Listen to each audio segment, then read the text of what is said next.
Bose kemudian menunjukkan kekuatannya menghancurkan tongkat tersebut di hadapan Healing. Selain itu dia juga memberikannya sebuah berlian dari hasil potongan tersebut. Jelas saja Healing pun mengingat di masa lalu ketika dia pertama kali menemui Bose yang sudah menjadi raja. Kemudian Healing yang melihat hal tersebut dia pun jatuh pingsan. Healing pun kemudian tertidur di kamarnya. Dia pun bermimpi dan mencari-cari Daida yang menghilang.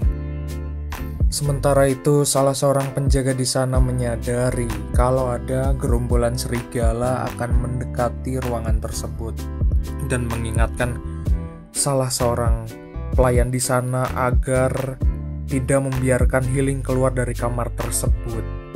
Singkat waktu di masa lalu, Raja Bose bertemu dengan Dorse. Dia pun bertanya-tanya kenapa jabatannya sebagai tombak raja tersebut dilepas dan bertugas sebagai pengawal ratu. Selain itu, dia juga bertanya-tanya harus melindungi dari apa untuk Ratu Healing tersebut. Dan menurut Raja Bose, kerajaan ini damai dan sangat berpengaruh baginya.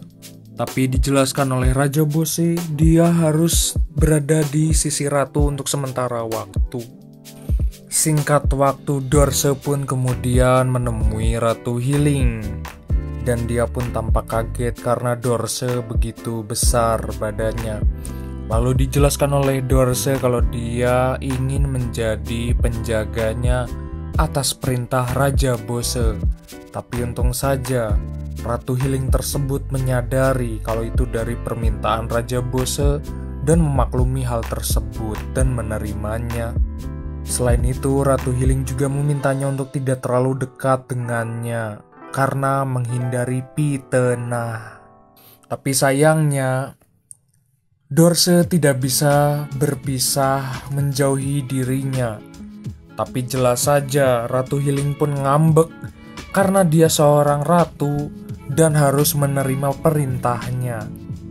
Kemudian diceritakan oleh Ratu Healing kepada Dorse kalau dia akan menjadi mamah dari anak tersebut.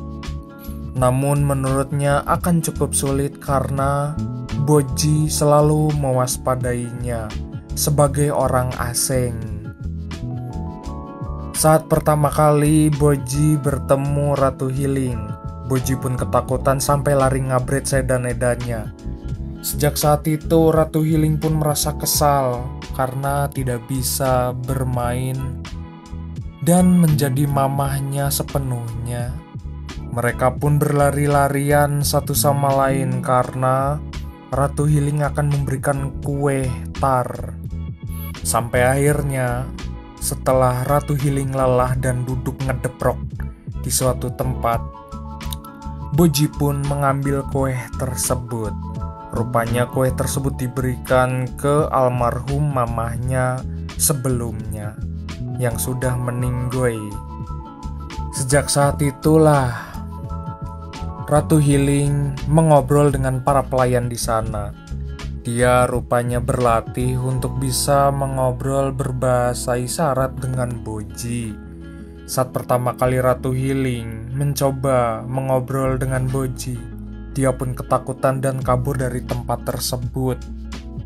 Singkat waktu, Dorse pun kembali lagi menemui Raja Bose. Kalau dia menjelaskan tugasnya harusnya seperti Apeas yang mengerjakan tugas secara tenang dan tidak gerasa-gerusuk. Sampai akhirnya suatu ketika Dorse menemui Ratu Healing dan Boji. Terlihat Boji pun ketakutan dan akhirnya mendekati Ratu Healing. Terlihat kedekatan antara Ratu Healing dan Boji yang semakin mesra. Rupanya itu semua adalah kenangannya Dorse di masa lalu, karena saat ini dia sedang ripuh setengah edan mengalahkan serigala kopet. Mereka pun Dia pun sampai dicabik-cabik dan berdarah karena beradu mekanik dengan serigala tersebut. Kemudian Dorse pun mengerahkan tenaganya sampai baju besinya pun lepas total dan rusak karena badannya bengkak. Kemudian dia pun beradu mekanik dengan hewan tersebut. Tapi sebelumnya dia pun mengobrol dengan Raja Bose. Dia pun dihadapkan dengan dua pilihan, apakah akan menyelamatkan Ratu Hiling atau akan mengalahkan serigala yang diutus olehnya. Sementara itu Raja Bose bersama dengan Miranjo menyadari kalau Dorse sedang beradu mekanik dengan serigala tersebut. Setelah itu Miranjo dengan Raja Bose sedang berdansa, tapi sayangnya dengan kekuatan sihirnya itu Miranjo pun lelah dan tigoleprak karena menghabiskan tenaga sihir yang dimilikinya. Sementara itu di sisi lain, Daida pun berusaha akan keluar dari kegelapan tersebut. Dia pun ngambek setengah edan dan berusaha kabur dari tempat tersebut. Tapi tiba-tiba datanglah Mamah Ratu Hiling dan menyadari kalau Daida hilang dengan kejadian tersebut. Dia pun lalu mendekati Raja Bose. Setelah itu dia pun menyadari kalau ada suara Daida di area tersebut. Dia pun berusaha mendengarkan Daida yang menghilang. Daida pun menjerit dan menyadari ada Mamah Hiling di tempat tersebut. Dia pun berteriak dengan keras-kerasnya dan akhirnya dia pun menyadari kalau Daida berada di dalam tubuh Raja Bose yang terperangkap. Setelah itu Ratu Hiling pun ditangkap dan diusir dari tempat tersebut.